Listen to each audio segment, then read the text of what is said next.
Morning everyone. कैसे आप सभी?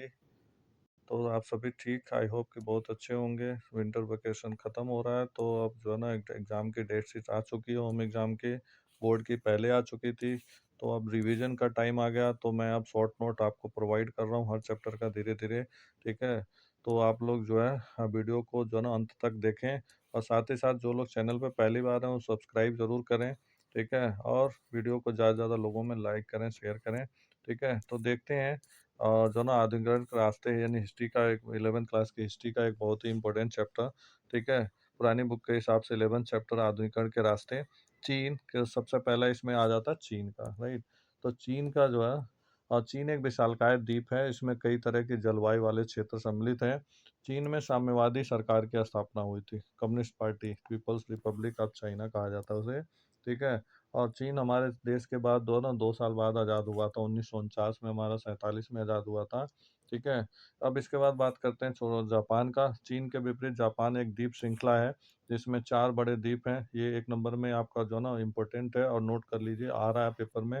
होसू, क्योशी, शिकोकू और होकाइदो। ठीक है, ये बहुत इंपॉर्टेंट है। 12वीं सदी के प्रारंभ में जापान पर शोगुनों का शासक कायम हो गया था, और हुआ जो सैद्धांतिक रूप से जो है राजा थे शोगुन। 1603 में जो ना उससे लेकर 1867 तक जो ना यहाँ पे तोकुगावा वंश के लोग का शोगुन पद पर कायम थे, राइट। जापान की संसद का नाम क्या है? डाइट है। जैसे अपने देश का जो है ना संसद कहा जाता है, वैसे वहाँ डाइट कहते हैं। ठीक है, अब इसके बाद आता है फुकुजावा युकिची कौन थे? कई बार पूछता है। फुकुजावा युकिची मेजी काल के एक प्रमुख बुद्धिजीवियों में से एक थे। उनका कहना था कि जापान को अपने से एशिया से निकाल फेंकना चाहिए, कि अपने आप को अलग करना है, यूरोप की तरह आगे बढ़ना है, तो हमें एशिया से संबंध को ख़त्म करना होगा, राइट। तो ये इम्पोर्टेंट है। ठीक है, एक एक नंबर में कई बार आया हुआ है। अब बात करते हैं चीन का जो ना छिंग राजवंश। ठीक है, 1644 से लेकर 1911 तक चीन में जो ना झिंग राजवंश का शासन था। 19वीं सदी के शुरुआत में चीन का पूर्वी एशिया पर प्रभुत्व था। यहाँ पर चीन राजवंश का शासन था। कुछ ही दशकों के भीतर चीन अशांति का जो ना गिरफ्त में आ गया और औपनिवेशिक चुनौतियों का सामना नहीं कर पाया। चिंग राजवंश कारगर जो है ना सुधार करने में असफल रहा, और देश में क्या हो गया? सिविल वॉर, गृह युद्ध चालू हो गया, और चिंग राजवंश के हाथों में राजनीतिक नियंत्रण चला गया, यानी राजा का जो है गद्दी खतरे में आ गई, राइट। इसके बाद आता है 19वीं सदी में जापान में औद्योगिक अर्थतंत्र की रचना हुई। 18वीं सदी के अंत तक 19वीं सदी के जो ना शुरुआत में जापान ने अन्य एशियाई देशों की तुलना में काफ़ी अधिक प्रगति की। जापान एक आधुनिक राष्ट्र है। राष्ट्र के निर्माण में जो ना औद्योगिक अर्थतंत्र की रचना में चीन को जो ना काफ़ी पीछे उसने छोड़ दिया था। जापान आगे निकल गया। ताइवान की बात करेंगे इसी में। ठीक है, उन 1895 तथा कोरिया यानी 1910 को अपने में मिलाते हुए एक औपनिवेशिक साम्राज्य कायम करने में सफल रहा था। उसने अपनी संस्कृति और अपने आदर्शों के स्रोत भूमि, ठीक है, चीन को 1894 में हराया। 1905 में रूस जैसी यूरोपीय शक्ति को पराजित करने में कामयाब रहा, राइट। इसके बाद जो है आगे बढ़ते हैं। चीन और जापान के भौगोलिक स्थिति में अगर अंतर कई बार पूछ लेता है। ठीक है, तो चीन की बात करें तो एक विशालकाय महाद्वीपीय देश है। यहाँ की जलवायु विविधता पाई जाती है। यहाँ पे कई राष्ट्रीय भाषाएं हैं। खानों में जो है ना क्षेत्रीय विविधता पाई जाती है यहाँ पे। ठीक है, अब बात करेंगे जापान की। शॉर्ट नोट बता रहा हूँ ताकि आपको जो ना जल्दी क्लियर हो जाए, जल्दी याद हो जाए, क्योंकि रिवीजन का मतलब होता है पूरा चैप्टर बुक से करेंगे या बुक की तरह करेंगे तो बहुत टाइम लग जाएगा। जापान एक द्वीपीय श्रृंखला वाला देश है। इसमें 4 द्वीप जो है ना मुख्य हैं, जो मैंने आपको बता दिया था पीछे। 50% अधिक जो है ना जमीन पहाड़ी है। यहाँ की प्रमुख भाषा जापानी है, और जापान बहुत ही सक्रिय भूकंप क्षेत्र वाला जो है ना देश माना जाता है या है। ठीक है, अब बात करेंगे आधुनिक दुनिया में चीन की जो है ना प्रतिक्रिया कैसी है, धीमी प्रतिक्रिया। जापान के समक्ष देखा जाए तो अन्य यूरोपीय देशों को साथ तुलना किया जाए तो चीनी प्रतिक्रिया धीमी रही, और उनके सामने कई जो है ना कठिनाई आई। आधुनिक दुनिया का सामना करने के लिए उन्होंने अपनी परंपराओं को पुनः परिभाषित करने का प्रयास किया, राइट। इसके बाद आते हैं आधुनिक दुनिया में जो चीनी का वो था। ठीक है, तो वही धीमी प्रतिक्रिया थी। आधुनिक दुनिया का सामना करने के लिए उन्होंने अपनी परंपरा को जो ना पुनः परिभाषित करने का प्रयास किया। ठीक है, अपनी राष्ट्र, अपनी शक्ति को पुनर्निर्माण करने और पश्चिमी और जापानी नियंत्रण से मुक्त होने की कोशिश की। उन्होंने पाया कि असमानताओं को हटाने और अपने देश के पुनर्निर्माण के लिए दोहरे मकसद को क्रांति के जरिए ही हासिल किया जा सकता है। जैसे अपने देश में भी क्रांति हुई थी, 1857 की क्रांति पहली क्रांति थी, वैसे ही हर देश में उपनिवेश से छुटकारा के लिए क्रांति की जरूरत होती है। अब आता है एक बहुत ही इंपॉर्टेंट क्वेश्चन, मोस्ट इंपॉर्टेंट, आप समझ लो कि क्वेश्चन आ रहा है। मेजी पुनर्स्थापना क्या है? मेजी पुनर्स्थापना का अर्थ है प्रबुद्ध सरकार का गठन। सन 1867 से 68 के दौरान मेजी वंश का उदय हुआ था और देश में विद्यमान विभिन्न प्रकार का असंतोष मेजियों की पुनर्स्थापना का कारण बना था। मेजियों के पुनर्स्थापना के पीछे का कारण क्या था? ठीक है, देश में तरह तरह का असंतोष था। ठीक है, अंतर्राष्ट्रीय व्यापार और कूटनीतिक संबंधों की मांग की जा रही है। ठीक है, मेजियों के पुनर्स्थापना के पीछे का कारण क्या है? देश में तरह तरह का असंतोष, अंतर्राष्ट्रीय व्यापार और कूटनीतिक संबंधों की मांग की जा रही थी। ठीक है, मेरी शासन के अंतर्गत जापान में अर्थव्यवस्था का आधुनिकरण, ये भी एक टॉपिक पूछता है हमेशा। तो एक तो आधुनिकरण करने का मतलब था कृषि पर उन्होंने टैक्स लगा दिया। जापान में रेल लाइन बिछाया गया। वस्त्र उद्योग के लिए मशीनों का आयात किया गया। ठीक है, मजदूरों का विदेशी कारीगरों द्वारा जो है ना प्रशिक्षण कराया गया। विद्यार्थियों को पढ़ने के लिए विदेश भेजा जाने लगा। ठीक है, तो इस तरह से आधुनिक बैंकिंग व्यवस्था का प्रारंभ किया गया। कंपनियों को कर में छूट और सब्सिडी दिया गया। इसके बाद आता है फोकुको क्वेहे क्या है इसके बारे में, जिसका अर्थ है फोकुको मतलब होता है जिसका अर्थ समृद्ध देश और मजबूत सेना।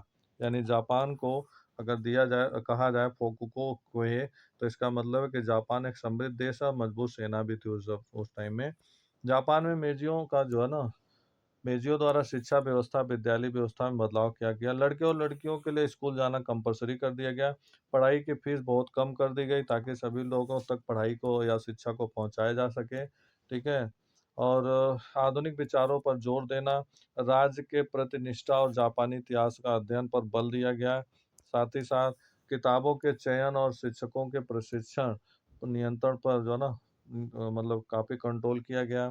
माता पिता के प्रति आदर, राष्ट्र के प्रति वफादारी और अच्छे नागरिक बनने की प्रेरणा किताबों में और उसके दिया गया शिक्षा में। जापान में मेजियों द्वारा पर्यावरण पर उद्योगों का विकास का प्रभाव, लकड़ी जैसे प्राकृतिक संसाधनों की मांग से जो है ना पर्यावरण का जो है ना एक तरह से देखा जाए तो काफी हद तक विनाशकारी प्रभाव पड़ा। औद्योगिकरण के कारण वायु प्रदूषण, जल प्रदूषण का बढ़ना तो स्वाभाविक था ही। ठीक है, और कृषि उत्पादों में कमी का प्रमुख कारण जो है लोगों का शहरों का जो है ना तरफ पलायन हो गया। राइट, अब बात करेंगे चियांग काई शेक के कार्य क्या थे। वारलाट्स पर नियंत्रण किया उन्होंने, साम्यवादियों का खात्मा किया, सेकुलर और यूलौकिक कन्फ्यूशियसवाद का हिमायती थे, राष्ट्र का सैनिकरण प्रयास किया, महिलाओं के जो है ना चार सद्गुण पैदा करने के लिए जो है ना प्रोत्साहित किया गया। कौन कौन से चार? एक तो रूप अच्छा होना चाहिए, सतीत्व, रूप, रंग, वाणी और काम, ये चार चीजों के लिए अच्छी महिला के गुण बताया गया। देश को एकीकृत करने में असफलता के कारण क्या थे? यानी क्या क्या कारण था जिसकी वजह से देश एकीकृत नहीं हुआ? संकीर्ण सामाजिक आधार, यानी छोटी सोच, पुरानी परंपरा, सीमित राजनीतिक दृष्टिकोण, पूंजी नियमन और भूमि अधिकारों का जो ना समानता लाने में असमर्थता, यानी इक्वलिटी नहीं ला पाए। ठीक है, लोगों की समस्या पर ध्यान न देकर फौजी व्यवस्था थोपने का प्रयास किया गया। चीन द्वारा अपनाए गए आधुनिकरण के जो ना कौन कौन से वो थे? साम्यवादी दल का कड़ा नियंत्रण, आर्थिक खुलेपन और विश्व बाजार के संबंध बनाने की नीति, बहुत इंपॉर्टेंट टॉपिक है। सामंतवाद का खात्मा कर दिया गया, शिक्षा का विस्तार हुआ, विदेशी साम्राज्यवाद से लड़ने का कार्यक्रम, निजी कारखानों और भूस्वामित्व का अंत किया गया, अर्थव्यवस्था पर सरकारी नियंत्रण आ गया।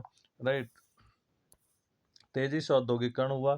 ठीक है, और साथ ही साथ बाजारों का सुधार किया गया। एक ही दल की सरकार चीन में पहले भी थी, अभी भी है। आधुनिकरण का श्रेय साम्यवादी दल को दिया गया। पुरानी असमानताओं का अंत कर दिया गया। केंद्रीकृत जो है ना सरकार की स्थापना की गई। ठीक है, जापान द्वारा अपनाए गए आधुनिकता जो है ना के मार्ग क्या क्या थे? पारंपरिक कौशल और प्रथाओं का प्रयोग किया गया, पश्चिमी का अनुकरण किया गया, जापान जो है ना एक राष्ट्रवादी देश बन गया, निष्ठावान नागरिक बनाना, सम्राट के प्रति वफादार, यानी इनको किताबों और उसके माध्यम से सिखाया गया कि राजा के प्रति वफादार होने। उसके बाद एक और इम्पोर्टेंट क्वेश्चन आ रहा है, ये पेपर में सब समझ लो छप गया है, आता ही है, किसी न किसी शिफ्ट में जरूर आएगा। सनयात सेन कौन थे? इनके तीन सिद्धांत। तो तीन सिद्धांत इनके थे। एक तो सबसे पहले राष्ट्रवाद, इसका अर्थ था मांचू वंश, जिसे विदेशी राजवंश के रूप में माना जाता है, को सत्ता से हटाना, साथ साथ जो ना अन्य साम्राज्यवादियों को हटाना, राइट। इसके बाद गणतांत्रिक सरकार की स्थापना करना, ठीक है, अन्य समाजवादियों को हटाना और गणतंत्र की स्थापना करना। समाजवाद जो पूंजी का नियमन करे और भूस्वामित्व में समानता लाए। सन्यास सेन के विचार कुओमिंतांग के राजनीतिक दर्शन के आधार पर बने। उन्होंने कपड़ा, खाना, घर, परिवहन और इन 4 बड़ी आवश्यकताओं को रेखांकित किया था, राइट। इसके बाद है ताइवान में लोकतंत्र की स्थापना। 1975 में चियांग काई शेक की मौत के बाद धीरे धीरे शुरू हुआ और 1887 में जब फौजी कानून हटा लिया गया तथा विरोधी दलों को कानूनी इजाजत मिल गई, तब इस प्रक्रिया की गति पकड़ी। पहले स्वतंत्र मतदान के स्थानीय ताइवानियों को सत्ता में लाने की प्रक्रिया शुरू कर दी गई। ठीक। पहला अफीम युद्ध, ये भी बहुत ही इंपॉर्टेंट क्वेश्चन है, ठीक है, टॉपिक है, तो ध्यान देना कि पहला, इस युद्ध में सत्ताधारी क्विंग राजवंश को कमजोर किया, सुधार तथा बदलाव में मांगों को मजबूती दी गई। ठीक है। सन्यास सेन कौन थे? तो सन्यास सेन की जो है ना, मैंने आपको बता दिया था 3 विचारधारा। ठीक है। सन्यास सेन के नेतृत्व में 1911 में माचू साम्राज्य को समाप्त कर दिया गया और चीनी गणतंत्र की स्थापना की गई।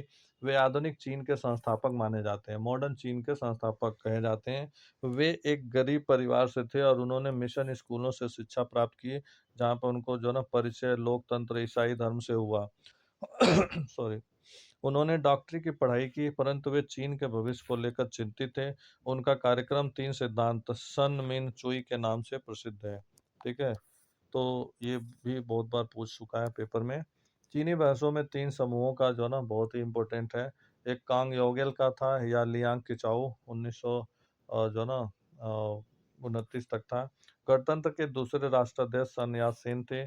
चीन की सरकार कौन सी? कम्युनिस्ट पार्टी की सरकार है। आधुनिक चीन की शुरुआत 16वीं और 17वीं सदी में जो ना पश्चिम के साथ उसका पहला सामना होने के जो ना समय माना जाता है। जेसुइट मिशनरियाँ क्या थी? कब ये आई थी? ठीक है। तो जेसुइट मिशनरियों ने चीन में जो ना खगोल विद्या और जो ना गणित जैसे जो ना पश्चिमी विज्ञानों को वहां पर पहुंचाया। ठीक है। पहला अफीम युद्ध मैंने आपको बता दिया कि पहला अफीम युद्ध हुआ था, ब्रिटेन और चीन के बीच हुआ था और 1839 से 42 में हुआ था। इस युद्ध में ब्रिटेन ने अफीम के फायदेमंद व्यापार को बढ़ाने के लिए सैन्य बलों का इस्तेमाल किया था, राइट। इसके बाद जो है ना, ये क्वेश्चन कई बार पूछ चुका है। जापान में मेजियो द्वारा शिक्षा विद्यालय व्यवस्था में बदलाव क्या क्या किया गया? लड़के लड़कियों को स्कूल जाना अनिवार्य कर दिया, पढ़ाई की फीस सस्ती कर दी गई, आधुनिक विचारों पर जोर देना कि आधुनिकीकरण ज्यादा से ज्यादा, राज के प्रति निष्ठा और जापानी इतिहास के अध्ययन पर बल दिया गया। ठीक है। किताबों के चयन और जो ना शिक्षकों के जो ना प्रशिक्षण पर नियंत्रण किया गया। माता पिता के प्रति आदर, राष्ट्र के प्रति वफादारी और अच्छे नागरिक बनने की प्रेरणा दी गई।